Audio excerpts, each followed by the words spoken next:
नमस्कार। मैं हूं संजीव श्रीवास्तव। आप देख रहे हैं 4 PM न्यूज नेटवर्क। दर्शकों, सबसे पहले विजयादशमी की आप सबको बहुत बहुत बधाई, बहुत बहुत शुभकामनाएं। सत्य पर असत्य पर सत्य की जीत का ये पर्व जो है वो सबको मंगलमय हो। और मैं शुरुआत करूंगा। आज जो हमारा विषय है, कहावत है कि जिनके घर शीशे के होते हैं वो दूसरों के घरों पर पत्थर नहीं फेंकते।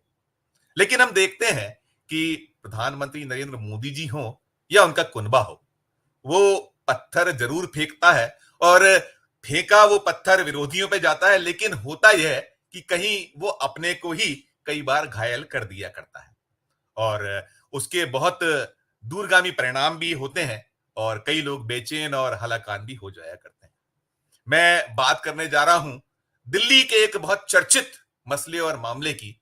मसला है दिल्ली का मुख्यमंत्री निवास, जो इस समय एक देश भर में सुर्खियां बटोर रहा है। और पहले उसमें अरविंद केजरीवाल रहा करते थे और अब वो आतिशी को सीधे सीधे दे दिया गया था, लेकिन निगाह उस पर तिरछी हुई है। जो केंद्र का सीपीडब्ल्यूडी डिपार्टमेंट है, उसने उस घर को सील कर दिया है। और सील क्यों किया गया, उसके उन्होंने कारण बताए हैं। कारण ये बताए गए हैं कि वो मसला, वो मामला वहां जो बेतहाशा उसमें निर्माण कार्य हुए, वो जांच की परिधि में है। लिहाजा पहले उसकी जांच हो जाए, फिर उसके बाद अलर्ट करना है नहीं करना है वो देखा या सोचा जाएगा। तो ये मसला मामला सुर्खियों में है। अभी आतिशी जी ने वहां पहुंची थी और उनको वापस बैरंग लौटा दिया गया। लेकिन सवाल यह है, जैसा मैंने कहा, कि जिनके घर शीशे के होते हैं वो दूसरे के घरों में पत्थर नहीं फेंका करते। बहुत सारे सूबे ऐसे हैं, भारतीय जनता पार्टी शासित जो राज्य हैं, वहां मुख्यमंत्रियों के जो इस तरीके के बेतहाशा खर्च, चाहे वो घरों, जो सरकारी बंगले हैं, उस पर धन की एक बहुत जबरदस्त खर्च उस चर्चाओं में रहता है, और भी बहुत फिजूल खर्ची है। और प्रधानमंत्री नरेंद्र मोदी जी खुद ही बार बार कटघरे में इस बातों को लेकर किए जाते हैं कि वो 8,000 करोड़ रुपए के हवाई जहाज में उड़ते हैं, 2-2 लाख रुपए के कितने में सूट पहनते हैं, जो आरोप होते हैं। जहाज तो सबको पता है कि 8,000 करोड़ का एक जहाज है उनके पास। और तमाम जो आरोप हैं, तमाम प्रत्यारोप हैं, वो अपनी जगह है। लेकिन ये जो मसला है, ये जो मामला है, जो अरविंद केजरीवाल या आतिशी से जुड़ा मामला है, वो कैसे भारतीय जनता पार्टी शासित राज्यों में जो कभी वहां के खेवानार रहे उन पर किस तरीके से कहीं उनको परेशान करता दिखता है, या उनकी एक जो बेचैनी बढ़ाता दिखता है, उसमें मध्य प्रदेश भी शामिल है। मध्य प्रदेश में जो शिवराज सिंह चौहान है, अब वो मोदी कैबिनेट का हिस्सा है, लेकिन मध्य प्रदेश में 17 साल तक वो मुख्यमंत्री रहे।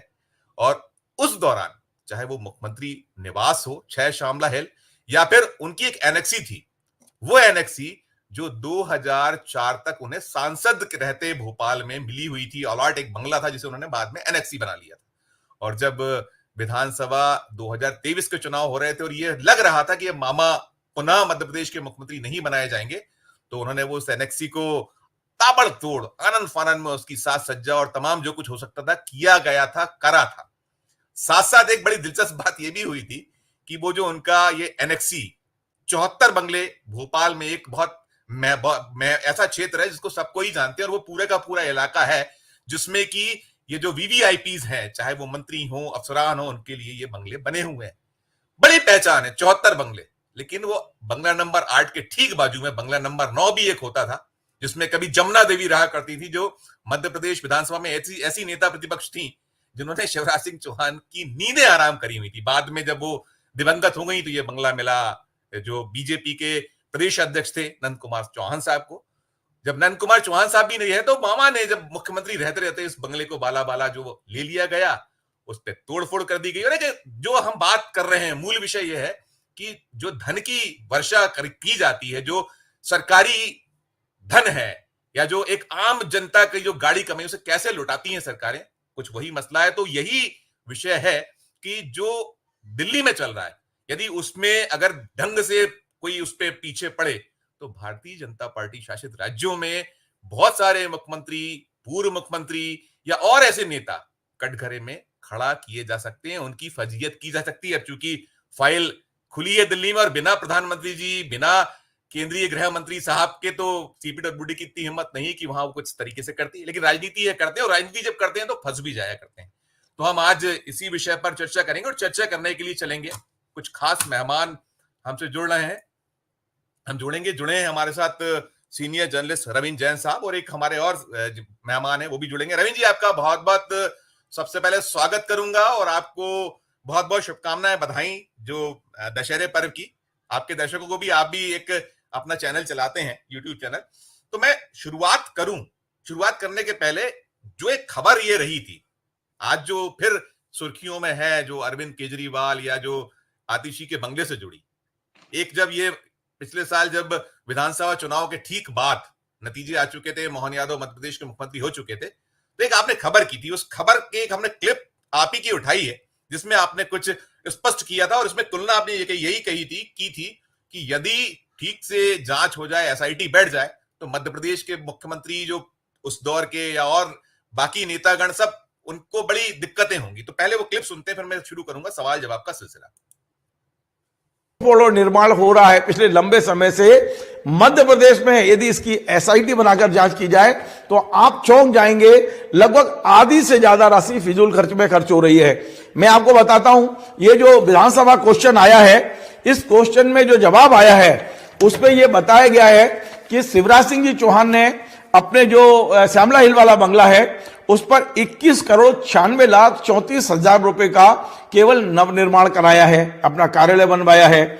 और इसके अलावा 40,02,000 रुपए की पार्किंग में वहां कुछ व्यवस्थाएं की हैं। 40 लाख रुपए की पार्किंग एवं साइट डेवलपमेंट का कोई निर्माण कार्य कराया है, यह भी उन्होंने सीएम हाउस पे कराया है। फिर उनका जो एनेक्सी है वहां 37,81,000 रुपए का निर्माण कार्य कराया गया है। क्या हुआ है नहीं पता है, केवल इसमें ये डिटेल आई है। और मैं बता दूं, इसके अलावा जो मुख्यमंत्री का पुराना, मतलब मुख्यमंत्री का जो आवास है मूल, जिसमें पुराना आवास जिसमें वो रह रहे हैं, उस पर उन्होंने 2,16,00,000 रुपए का निर्माण कार्य कराया है। मतलब 2,16,00,000 का जो पुराना, जिसमें पनका फैमिली रह रही है उसमें, और ये केवल 3 साल में कराया है। इसके पहले कितना हुआ हमें नहीं पता है। और जो मुख्यमंत्री जी की एनेक्सी है वहां उन्होंने 1,26,55,000 रुपए का अलग कार्य कराया है। तो ये अलग कार्य है। अब मैं आपको बताता हूं कि मुख्यमंत्री जी के बंगले पे लाइट फिटिंग, चमाचम लाइटें, नई लाइटें लगाने का कितना खर्चा हुआ है। तो ये जो जानकारी विधानसभा के पटल पर रखी गई है उसके अनुसार शिवराज सिंह जी चौहान का जो मुख्यमंत्री निवास है उसमें पिछले 3 साल में, यानी कि 2020 से 2023 तक 1,27,30,000 रुपए की लाइटिंग, केवल लाइटिंग का काम हुआ है। और उनका जो एनेक्सी है, जो उनका दूसरा बंगला है, जो अब वो रिटायरमेंट के बाद उसमें रहने जाने वाले हैं, उसमें 27,60,000 रुपए की लाइटें लगाई गई हैं। तो ये समझिए आप कि किस तरह मंत्रियों के बंगले पर राशि खर्च की जा रही है।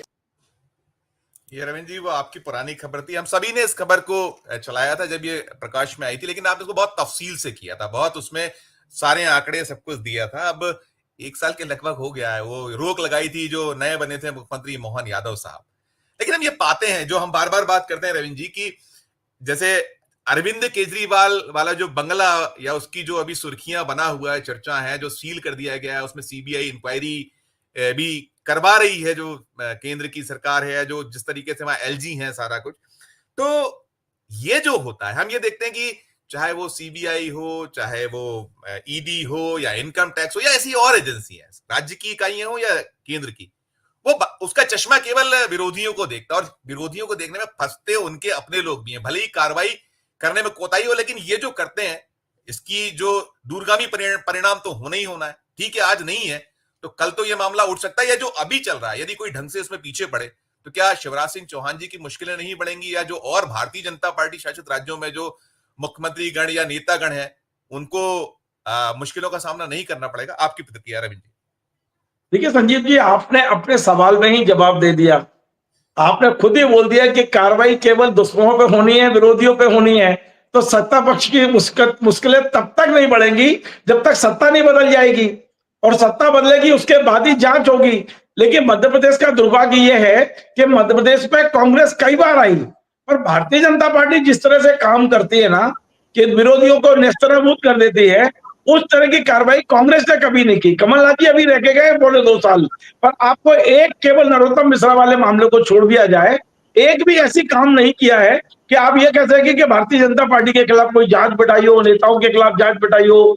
संजीव जी, आपने मेरी खबर की वो क्लिप दिखाई है और मैं आपको ये विधानसभा की पूरी जानकारी जो विधानसभा के पटल पे रखी गई है, जिसमें ये 27 करोड़ रुपए के काम शिवराज सिंह जी सिर्फ चौहान ने 3 साल में, 3 साल में, सिर्फ 3 साल। केवल 3 साल में, ये अप्रैल 2020 से लेकर 23 तक का ये आंकड़ा है। और मैं आपको बताऊं संजीव जी, शिवराज जी एकमात्र मध्य प्रदेश में ऐसे मुख्यमंत्री थे जो एक बंगले में नहीं, दो बंगले में नहीं, तीन तीन बंगलों में रहते थे। मतलब उन्होंने दो बंगले तो ले लिए थे एनेक्सी के नाम पर, और एक बंगला वो एक गरीबों के हैं, वो पांव पांव वाले भैया कहलाते थे कि वो तो सब पैदल चलते हैं, बड़े नीरी हैं। आपने शिवराज जी की स्टाइल देखी होगी, वो गरीबों असहायों के पाले में खड़े होकर खेलते हैं। वो लगातार अपनी भूमिका ऐसे बना के रखते हैं, अपना चेहरा ऐसे बना के रखते हैं जैसे पता नहीं कितने निरीह प्राणी हैं। लेकिन सच्चाई ये है जो अभी आपके कागज पे और जो आपने दिखाई है कि केवल आपका रहन सहन, आपको पता था कि मैं जैसे ही विपक्ष में आऊंगा मेरे को दोनों बच्चों की शादी करनी है, उन दोनों बच्चों की बहुओं के लिए जगह चाहिए, तो मुख्यमंत्री रहते हुए आपने करोड़ों रुपए खर्च किए और सरकारी बंगलों में अपनी पूरी व्यवस्था करके रखी है। तो निश्चित तौर पे आप कह रहे कार्रवाई होगी। सितंबर 2023 में दिल्ली के एनजी आदेश देते हैं कि केजरीवाल जी के बंगले में जो खर्चा हुआ है उसकी सीबीआई जांच होना चाहिए। तो क्या दिल्ली सरकार, भारत सरकार या कोई सरकार इस बात की भी ऑर्डर कर सकती है कि मध्य प्रदेश में मंत्रियों के बंगले में जो खर्च हो रहा है, ये मेरे पास जो सूची है वो केवल शिवराज जी की अकेले की नहीं है। ऐसा मध्य प्रदेश में कोई मंत्री नहीं है जिनके बंगलों पे करोड़ों रुपया नहीं फूका जा रहा हो। और आज अभी इस समय जब मैं आपसे बात कर रहा हूं, तब 6 श्यामला हिल पे जो मुख्यमंत्री का अधिकृत निवास है, आप यदि वहां जाएंगे तो आपको चारों तरफ टीन लगी दिखाई देगी। और हमें सूचना मिल रही है कि बड़ा निर्माण कार्य प्रारंभ हो गया है। जिस बंगले में 2-3 साल पहले 27 करोड़ रुपए का काम हो गया है, अब वहां क्या काम हो रहा है पता नहीं। इस बात की जानकारी कोई पीडब्ल्यूडी का अधिकारी नहीं बताएगा आपको। इन सब चीजों को छुपा के रखा जाता है। वो तो मेवाराम जाटव गोहद के तत्कालीन विधायक हैं, उन्होंने क्वेश्चन लगाया तो ये जानकारी सामने आई आई तो हम लोगों ने उसकी खबर बनाई। लेकिन सच्चाई ये है कि इन पर सब पे पर्दा डाल के रखा जाता है। और दूसरी बात संजीव जी एक और है, ये भी बड़ा दुर्भाग्य है कि पीडब्ल्यूडी जानकारी देता है कि किस मंत्री के बंगले पे कितना खर्च किया, लेकिन मंत्रियों ने भी तरीके निकाल लिए हैं।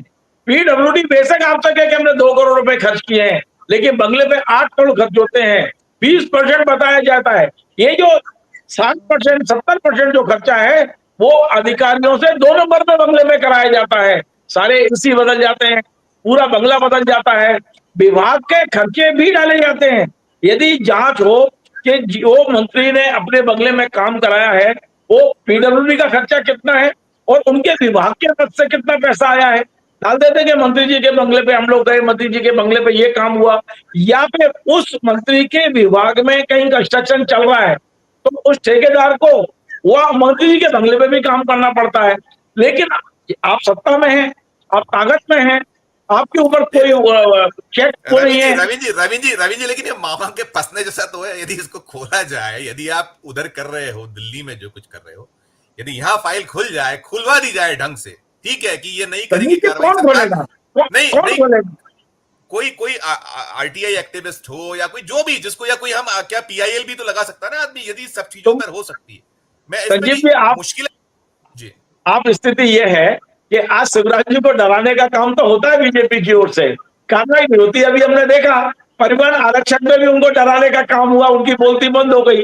शिवराज जी जो मध्य प्रदेश में लगातार हमने देखा जन्माष्टमी से लेके लगातार सक्रिय बने हुए थे। मोहन यादव दिल्ली गए, उन्होंने जाके कहा भाई शिवराज जी को समझाओ मध्य प्रदेश में जरा सक्रियता कम कर रहे हैं, तो तत्काल फाइल खोल दी गई। परिवहन आयुक्त, परिवहन जो भर्ती हुए हैं आरक्षक, उसके बाद शिवराज जी की आपने देखा बयान कम हो गए।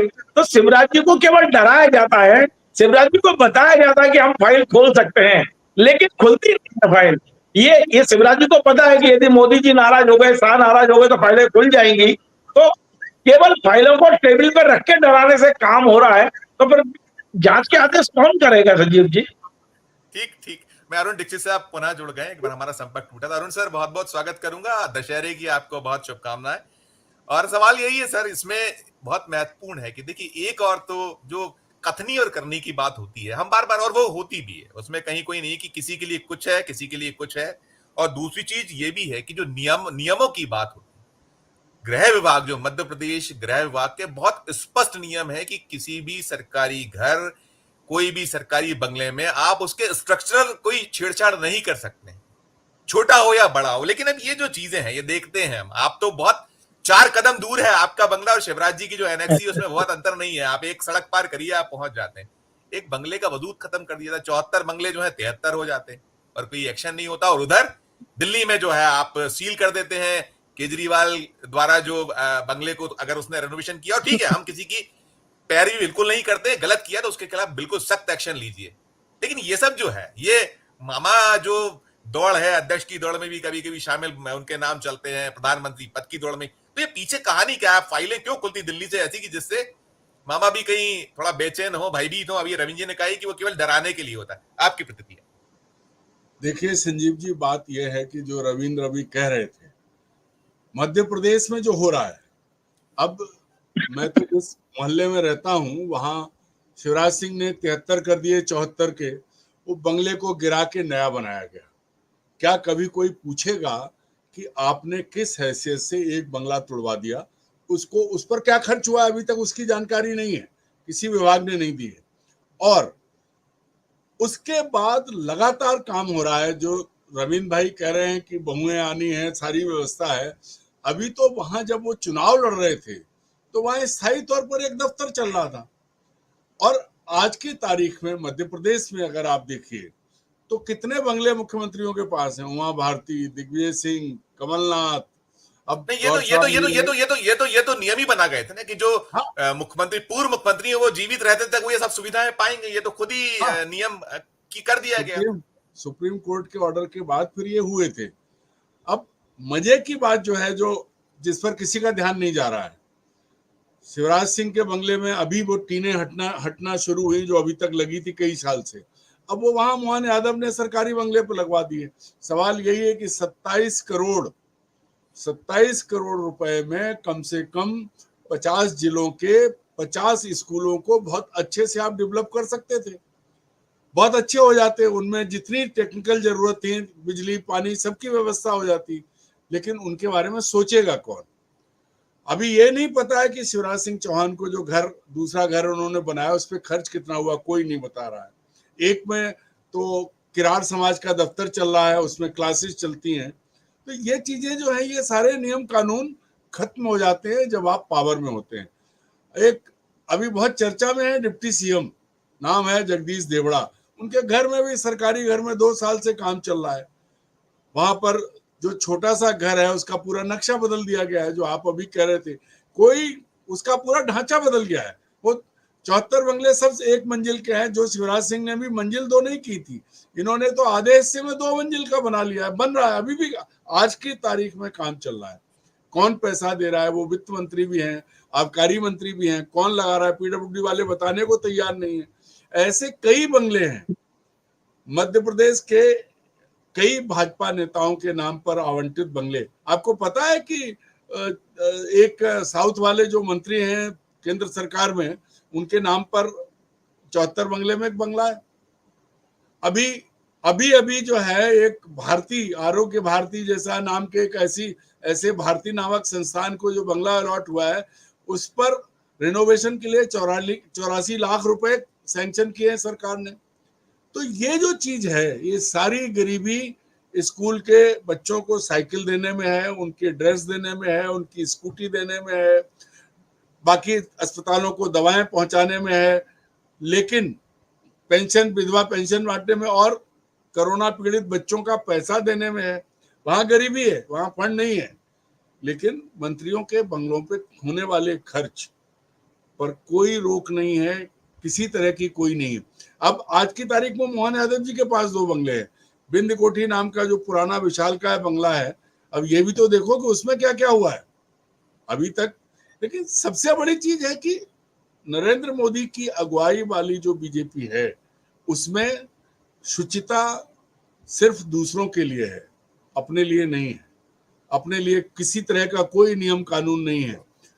प्रधानमंत्री डंके की चोट पर लगातार झूठ बोलते हैं। कभी कहते हैं 40 साल भीख मांगी, कभी उनके पास वो गैजेट्स आ जाते हैं जो दुनिया में नहीं होते हैं। जब वो भिखारी थे और कुछ नहीं था तब वो दुनिया घूम लेते हैं। तो ये जो चीजें हैं, ये डंके की चोट पे जो झूठ बोले जाते हैं, वो झूठ जो है वो बीजेपी के डीएनए में शामिल हो गए हैं।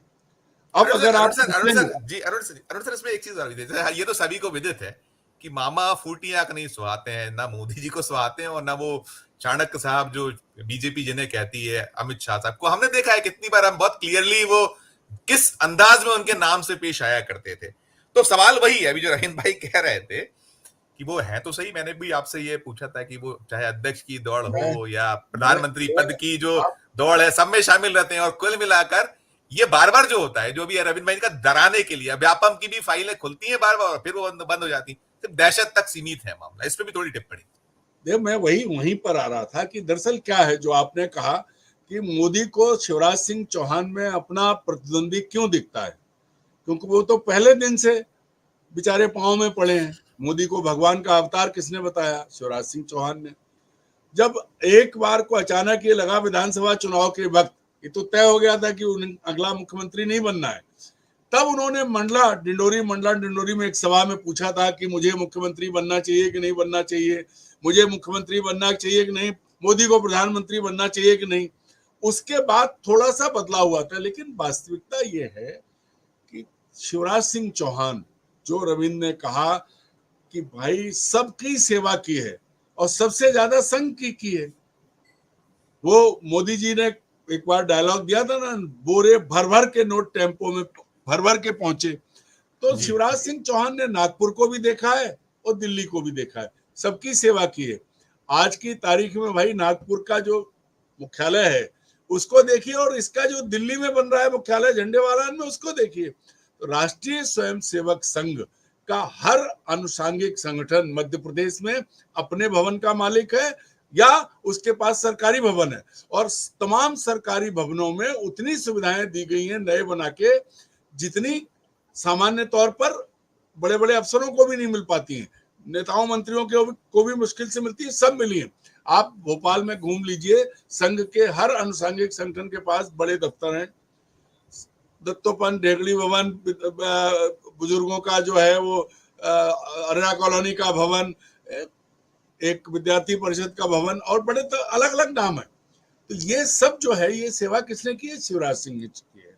शिवराज सिंह लगातार संघ को आपूर्ति करते रहे ताकि उनके कार्यालय बन जाएं, चाहे भाऊ साहब भुसकुटे न्यास हो बरखेड़ी में, और चाहे वो उज्जैन में हो, चाहे इंदौर में हो, सब जगह दफ्तर बने हैं। तो इसलिए वो संघ के संघ प्रमुख के सामने हाथ जोड़ के उनके पांव में बैठने की आदत शिवराज सिंह की पुरानी है।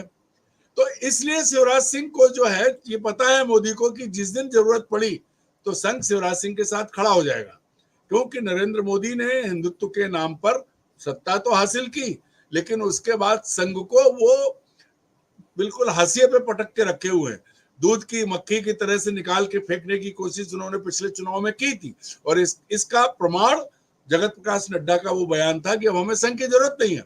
तो मोदी को शिवराज से डर इसलिए लगता है कि देखिए नितिन गडकरी मुखर हैं, बोलते हैं, सब है, और वो डंके की चोट पे अपनी बात कह देते हैं, लेकिन शिवराज सिंह चौहान को किसी के भी सामने झुकने में कोई तकलीफ नहीं होती है।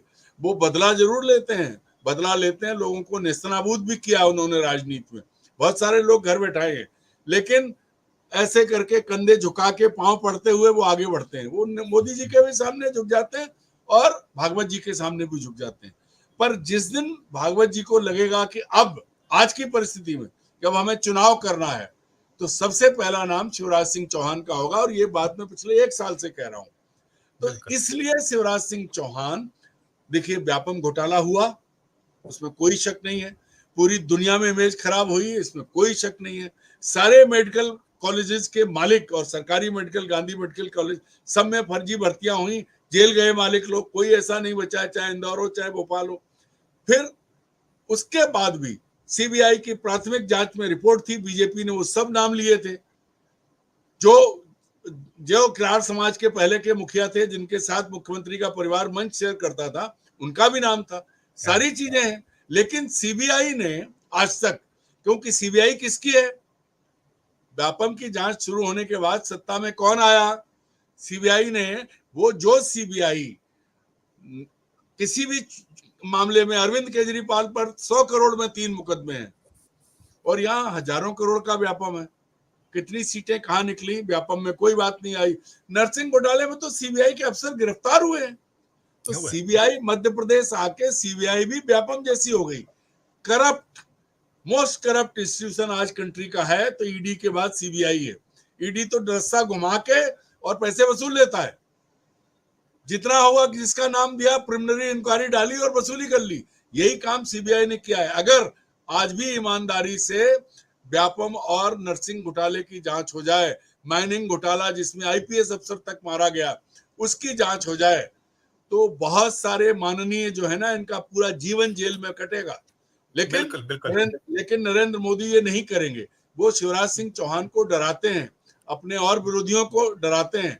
देखिए, उनकी अलग थ्योरी है। उनकी थ्योरी एलिमिनेशन की भी है। हरेंद्र पंड्या क्यों मारे गए आज तक पता नहीं है। जज साहब का जो है वो आज तक उनकी मौत का कारण पता नहीं है। और वो थ्योरी के साथ साथ वो डराते भी हैं, भयभीत भी करते हैं। और भयभीत करने की इस थ्योरी में अगर कोई बचा है तो योगी आदित्यनाथ बचे हैं। बाकी इस देश में कोई ऐसा भाजपा का नेता नहीं है जो डरता नहीं है नरेंद्र मोदी से। हम और आप बात कर रहे हैं, हमारी फोन सुने जाते हैं, हम लोगों पर पूरी नजर है। ठीक है, डराओ, लेकिन कुछ लोग नहीं डरते हैं। जो नहीं डर रहे हैं तो नहीं डर रहे हैं। पर यह बात पक्की है कि मोदी को शिवराज से डर लगता है। बिल्कुल, बिल्कुल। लेकिन वो अपनी संस्थाओं से शिवराज को डराते रहते हैं और शिवराज की कमजोरियां हैं, इस वजह से डर रहे हैं वो। बिल्कुल ठीक कह रहे हैं कि मोदी को शिवराज से डर लगता है और वो अपनी संस्थाओं से उन्हें डराते हैं। रवि सर, आखिरी टिप्पणी में आपकी लेना चाहूंगा। ये टिप्पणी ये कि हम लोग बहुत मेहनत करते हैं, सतत खबर करते हैं, हम कोई हो जाए, किसी के ये नहीं कि किसी के पक्ष ले रहे हो, किसी की पैरवी सप्रमाण करते हैं। लेकिन सवाल यही होता है कि जो प्रभावित होते हैं, जो दिक्कत में आते हैं, ये आप तो कम से कम पार्टी, जो आप पार्टी है उसके लिए तो बड़ी अच्छी खबर आपने दी थी, हम लोग लगातार करते रहते, आपने प्रमाणित तौर पे सारे आंकड़े दिए थे। वही सवाल है कि ये लोग तो नहीं करेंगे, लेकिन जो जिनको प्रभावित लोग हैं वो तो कम से कम कोर्ट कचहरी कर ही सकते हैं ना। इनकी सुप्तता पे क्या टिप्पणी होगी आपकी कि ये लोग भी क्या मिला जुला एक नूरा कुश्ती की स्थिति है? रविंद्र जी, आपकी टिप्पणी। और मैं अगर एक दो लाइन की आखिरी में चाहूंगा तो अरुण जी से भी पूछ लूंगा इसी पे। जी संजीव जी, सच्चाई ये है कि क्या आपको लगता है कि इतने पावरफुल लोगों के खिलाफ कोर्ट भी कोई फैसला जल्दी दे देगा? आज कोर्ट जाइए तो आपको आपकी पीढ़ियां निकल जाएंगी, फैसला कब आएगा पता नहीं। आप लोअर कोर्ट से आदेश ले आइए तो हाई कोर्ट में अटक जाओगे, हाई कोर्ट से ले आइए सुप्रीम कोर्ट में अटक जाएंगे। आज कोर्ट ने जितना निराश किया है, न्यायालयों ने जितना निराश किया है, वो उससे ज्यादा तो राजनीतिक दलों ने नहीं किया है। तो इसलिए मैं इस बारे में बिल्कुल क्लियर हूं कि आप कितनी भी कोर्ट कचहरी कर लीजिए, न्याय मिलने की उम्मीद बहुत कम है। अरुण जी, ये जो है हम निराशावादी तो नहीं है, लेकिन फिर भी ये कि हम उसी पे कि हम सब मैंने कम कहा है, खत्म नहीं कहा है। मैंने कहा कम है। यस, मैं एब्सोल्यूट, मैं तो तश्तरी में रख के हम देते हैं हर चीज। फिर भी आप उस पे जो है, जिसको करना चाहिए, जो प्रभावित है, कुछ नहीं करता। वही मिली जुली कुश्ती भी कई बार ऐसे ही लगता है कि सिर्फ कह के और अरे मैं संजीव जी, मैं कई दिनों से लड़ रहा हूं, यहाँ के भ्रष्ट आईएएस अधिकारी के खिलाफ लड़ रहा हूं। मैंने कोर्ट में तमाम दस्तावेज दे दिए, तारीख पर तारीख मिलती है, इसके खिलाफ कुछ होता नहीं है, इसलिए ये वाली बात कहनी पड़ती है। बिल्कुल बिल्कुल ठीक है अरुण जी। बहुत देखिए, सबसे बड़ी बात है संजीव जी कि न्याय व्यवस्था, जब देश के मुख्य न्यायाधीश के घर प्रधानमंत्री गणेश पूजन करने चले जाएंगे उनके परिवार के साथ, तो ये इथनिक नहीं, एथिक्स का हिस्सा नहीं है। क्योंकि ये व्यक्तिगत रिश्ते दिखाने की बात नहीं होती है। बीजेपी वालों ने बहुत तर्क दिया, बहुत सहारा लिया कि जब मोदी ने और चंद्रचूड़ जी के साथ गणेश पूजा की, तो एक प्रोग्राम जिसमें मुख्य न्यायाधीश गए थे, वो इफ्तार पार्टी थी जिसमें सब आए थे। तो इनका क्या है कि इतने कुतर्क देते हैं बीजेपी के लोग एकदम। और दूसरी चीज जो है वो ये है कि न्याय की देवी तो अंधी है, और मुझे ऐसा लगता है कि सारे न्यायाधीश अब उसी देवी की तरह हो गए। वो सिर्फ वजन देखते हैं। वजन व्यक्ति का भी हो सकता है, वजन दूसरी चीजों का भी हो सकता है, अन्यथा बहुत सारे मामले ऐसे हुए हैं। मैं जानता हूं व्यक्तिगत तौर पर कि जज साहब ने नहीं देखा, और वैसे भी कहा जाता है कि जज साहब की राय और पुलिस का शक, इसका कोई इलाज नहीं है। जज साहब ने राय बना ली और तो आपकी ऐसी तैसी और पुलिस को आप पर शक हो गया तो आप समझ लीजिए कि आप दूध के धुले हैं, लेकिन आपको एक झटके में अपराधी बना दिया जाएगा। अन्यथा जैसे वो हरीश सांजना डिप्टी सीएम के साथ बैठा है, वो बड़ा अच्छा था जब तक ये पकड़ा नहीं गया। तो ये जो सबसे बड़ी चीज है, सारी व्यवस्था इस समाज में जो पूरी गिरावट आई है उससे हमारी न्याय व्यवस्था नहीं बची है। और विधायिका तो इतनी करप्ट हो गई है कि अब उसके सुधरने की उम्मीद कम से कम है, क्योंकि जब नरेंद्र मोदी ये कहते थे कि ना खाऊंगा ना खाने दूंगा, उन्होंने खाऊंगा भी और खिलाऊंगा भी करते करते देश का नाश कर दिया। और तो और देश के साथ अंदर जो बेचा तो बेचा, चीन की सीमा पे चीन बैठ गया, उससे भी नहीं बोल रहे। इससे ज्यादा शर्मनाक देश के लिए नहीं हो सकता। अब जब इस व्यवस्था पर आ गए हैं तब तो भगवान ही मालिक है। बिल्कुल ठीक, बिल्कुल। यहाँ से बहुत रविंद्र जी आपका और अरुण जी आपका बहुत शुक्रिया अदा करूंगा। आप लोगों ने हमारी समय निकाला, एक अच्छी चर्चा की। बहुत धन्यवाद, बहुत आभार, बहुत शुक्रिया। तो ये थी हमारी आज की चर्चा, जिसमें यही है कि वो जो कथनी और करनी का फर्क है, और दूसरा जो ये एजेंसीज हैं जितनी, वो चश्मा उनका वो कुछ ही चीजें देख पाता, और कमल वाले जो राज्य हैं वो उसे नजर नहीं आते। बहरहाल ये चर्चा आपको कैसी लगी, हमारे इस वीडियो के कमेंट बॉक्स में जाकर कमेंट जरूर कीजिएगा। साथ में यदि अच्छी लगी हो तो हमारे चैनल को लाइक कीजिए, सब्सक्राइब कीजिए। ज्वाइन का बटन नहीं दबाया तो ज्वाइन का बटन भी दबाइए। प्यार और स्नेह बनाए रखिए और देखते रहिए 4 PM न्यूज नेटवर्क। धन्यवाद, नमस्कार।